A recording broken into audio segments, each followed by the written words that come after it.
लोणावळा शहरामध्ये मोठ्या संख्येने जे कॅब चालक बाहेरून व्यवसाय करायला येतात त्या कॅब चालकांना गुंडागर्दी केली जाते, दमदाटी केली जाते आणि त्यांच्याकडनं पैसे वसूल केले जातात, मारहाण होते. रिसेंट एक्झाम्पल आहे की हे आपले पाटील नावाचे कॅब चालक तिथे फक्त चहा प्यायला थांबले असताना त्यांच्यावरती काही तिथल्या गुंडांनी हल्ला केला आणि त्यांना जीवे मारण्याचा प्रयत्न केला. अशा घटना वारंवार घडत असतात. मागच्या महिन्यामध्ये यांच्याबरोबर घटना घडली. दर दिवसाआड कोणता कोणतरी सांगतं की लोणावळ्यामध्ये जेव्हा ते पॅसेंजर ड्रॉप करायला जातात तेव्हा त्यांच्यावरती हल्ला होतो, त्यांना मारहाण होते, त्यांना दमदाटी होते किंवा पोलीस असल्याचं सांगून त्यांच्याकडनं पैसे घेतले जातात.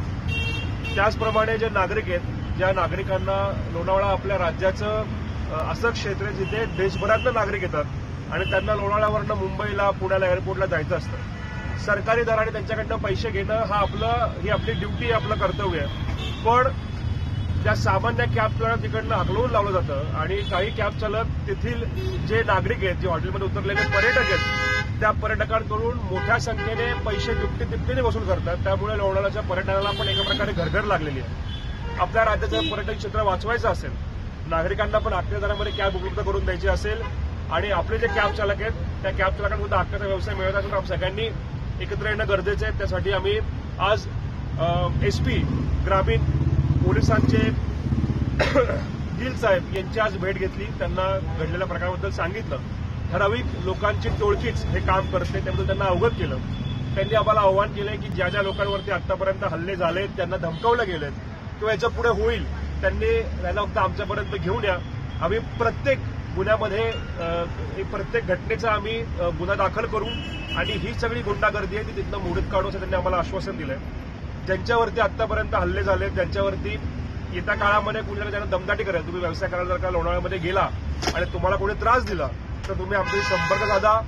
जो कोणी तुम्हाला त्रास दिला असेल, पूर्वी असं व्हायचं, मला माहिती आहे की दिवसभर आपले ड्रायव्हर लोक चौकीत बसायचे पण त्यांचा गुन्हा दाखल नाही व्हायचा, जास्तीत जास्त एनसी दाखल व्हायची.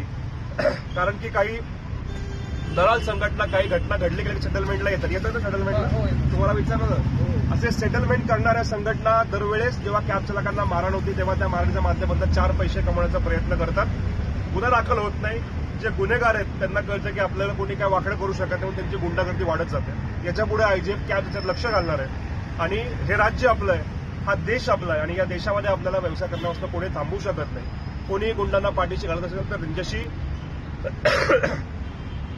सनदशीर कायदेशीर मागणी लढण्यासाठी आयजीएफ कॅब समर्थ आहे.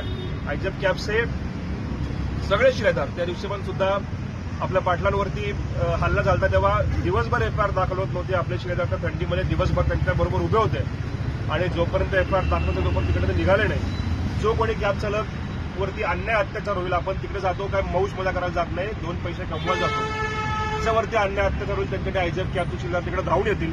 फक्त तुम्ही न घाबरता ही तक्रार पोलिसांपर्यंत न्यायचा प्रयत्न करा. नाही दाखवली तर आमच्यापर्यंत आणा, आम्ही वरिष्ठ अधिकाऱ्यांमार्फत एफआयआर दाखल करू. धन्यवाद. जय हिंद, जय महाराष्ट्र. आयजीएफ जिंदाबाद, आयजीएफ जिंदाबाद, आयजीएफ जिंदाबाद.